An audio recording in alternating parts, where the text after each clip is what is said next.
अस्सलातु वस्सलामु अलैका या सय्यदी या रसूल अल्लाह व अला आलिका व अस्हाबिका या सय्यदी या हबीब अल्लाह।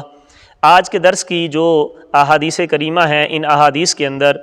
मुसलसल जो दर्स चल रहा है तो तशहुद के हवाले से चल रहा है, अत्ताहियात के हवाले से चल रहा है। आज की जो अहादीस हैं, इन अहादीस के अंदर इस बात का तज़किरा है कि जब एक मुसलमान नमाज अदा करता है तो नमाज अदा करते हुए जब वो कादाए ऊला पर बैठता है या कादाए अखीर पर बैठता है जाकर, यानी अत्ताहियात की सूरत में जब बैठता है बंदा,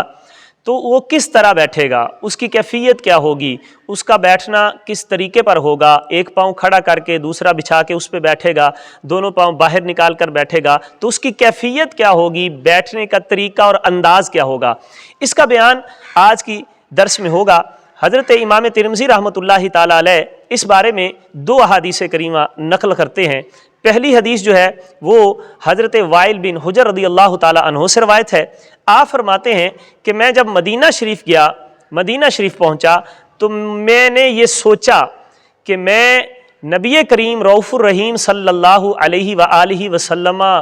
की नमाज का बगौर मुताला करूँगा, बगौर देखूँगा कि अल्लाह के रसूल सल्लल्लाहु अलैहि वालिहि वसल्लम किस तरह नमाज अदा करते हैं। देखें, ये सोच होती है बंदे की, जिसने इल्म लेना है वो किसी तरीके से भी ले सकता है। जब वो आए तो ये जहन भी लेके आ सकते थे कि मैं अल्लाह के रसूल सल्लल्लाहु अलैहि वसल्लम की बारगाह में ये सवाल करूँगा, ये पूछूँगा, ये नीयत भी हो सकती थी कि मैं सिर्फ़ और सिर्फ अल्लाह के रसूल सल्लल्लाहु अलैहि वसल्लम से मुलाकात करूँगा। ये नीयत भी हो सकती थी कि मैं सिर्फ़ और सिर्फ अल्लाह के रसूल सल्लल्लाहु अलैहि वसल्लम की ज़ियारत से मुस्तफ़ीज़ हूँगा। लेकिन सोच देखें और नीयत देखें। हज़रत वाइल बिन हुजर रदी अल्लाह ताला अन्हु फरमाते हैं, जब मैं मदीना पहुँचा तो मेरी सोच ये थी, मेरी नीयत ये थी कि मैं आका करीम अलैहिस्सलातु वस्सलाम की नमाज को बगौर देखूँगा कि हुजूर नबी रहमत सल्लल्लाहु अलैहि वसल्लम नमाज को किस तरह अदा करते हैं। आप फरमाते हैं कि जब मैंने हुजूर नबी रहमत सल्लल्लाहु अलैहि वसल्लम को गौर से देखा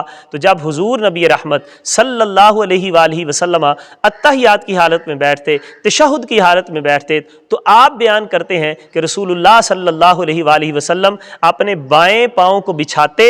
और दाएं पाँव को खड़ा करते थे, यानी बाएं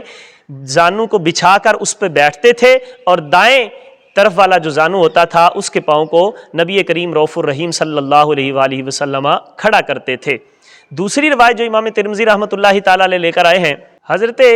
अब्बास बिन सहल रदी अल्लाह ताला अन्हु से रिवायत है। वो फरमाते हैं कि हज़रत अबू हुमैद अस्सादी रदी अल्लाह ताला अन्हु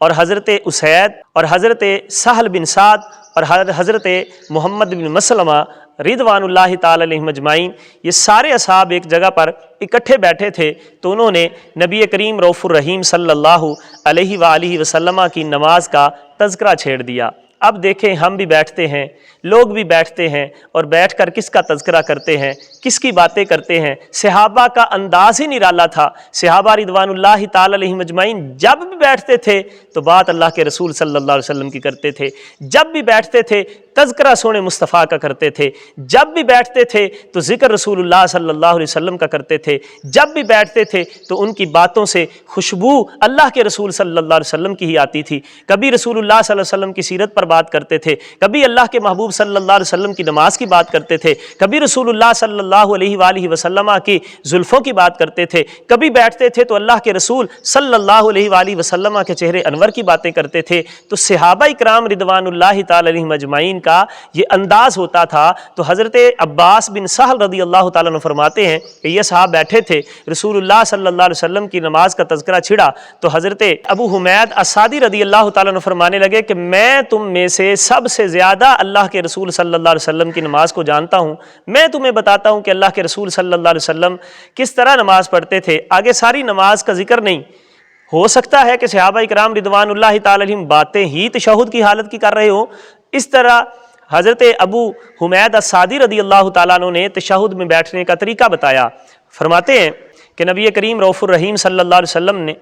تشریف رکھی، یعنی تشہد کی حالت میں بیٹھے تو کس طرح بیٹھے؟ آپ فرماتے ہیں نبی کریم علیہ الصلاۃ والسلام نے اپنا بایاں پاؤں بچھایا اور دائیں کو اس طرح کھڑا کیا کہ انگلیاں کعبہ کی جانب متوجہ ہو گئیں۔ اس طرح حضور علیہ الصلاۃ والسلام بیٹھے اور پھر آپ فرماتے ہیں کہ نبی کریم رؤوف الرحیم صلی اللہ علیہ وسلم نے اپنا دایاں ہاتھ اپنے گھٹنے کے ساتھ رکھا، یعنی ران پہ رکھا، اور بایاں ہاتھ رسول اللہ صلی اللہ علیہ وسلم نے بائیں ران پہ رکھا، اور پھر حضور نبی کریم رؤوف الرحیم صلی اللہ علیہ وآلہ وسلم نے انگلی کے ساتھ اشارہ کیا۔ لہٰذا ان دونوں احادیث سے یہ بات اظہر من الشمس ہو گئی کہ نبی کریم رؤوف الرحیم صلی اللہ علیہ وسلم کا تشہد کے اندر بیٹھنے کا جو طریقہ تھا وہ یہ تھا کہ حضور نبی رحمت صلی اللہ علیہ وسلم بایاں پاؤں بچھاتے، اس پر بیٹھتے اور دایاں پاؤں کھڑا کرتے تھے۔ اب اس کے علاوہ اگر کوئی طریقہ کسی صحابی سے مذکور ہے، کسی صحابی سے روایت ہے، تو وہ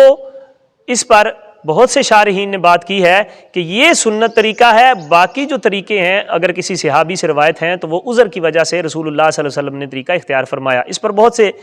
دلائل موجود ہیں۔ حضرت اما عائشہ الصدیقہ رضی اللہ تعالی عنہا کی روایت جو ہے مسلم شریف میں موجود ہے کہ آپ فرماتی ہیں کہ نبی پاک علیہ الصلاۃ والسلام جب بیٹھتے تھے تو اسی طرح بیٹھتے تھے، آپ نے بھی یہی طریقہ بیان فرمایا۔ اور پھر اس کے بعد حضرت عبداللہ بن عمر رضی اللہ تعالیٰ عنہ فرماتے ہیں کہ سنت یہ ہے کہ تشہد کی حالت میں اس طرح بیٹھا جائے جس طرح کے ان روایات میں موجود ہے۔ آپ نے پورا طریقہ بیان کیا کہ بائیں پاؤں کو بچھایا جائے، اس پر بیٹھا جائے اور دائیں پاؤں کو کھڑا کیا جائے۔ اور اس کے بعد ایک ہوتا ہے، بعض احباب بیٹھتے ہیں اپنے دونوں پاؤں کو دائیں جانب نکال کر، اس کو کہتے ہیں تورک۔ تو حضرت سامورہ بن جندب رضی اللہ تعالیٰ عنہ روایت کرتے ہیں کہ رسول اللہ صلی اللہ علیہ وسلم نے تورک کے طریقے پر بیٹھنے سے ہمیں منع فرمایا، یعنی دونوں پاؤں باہر نکال کر یہ بندے کو اس طرح تشہد میں بیٹھنا منع ہے۔ اللہ کریم ہمیں سمجھنے کی توفیق عطا فرمائے، آمین۔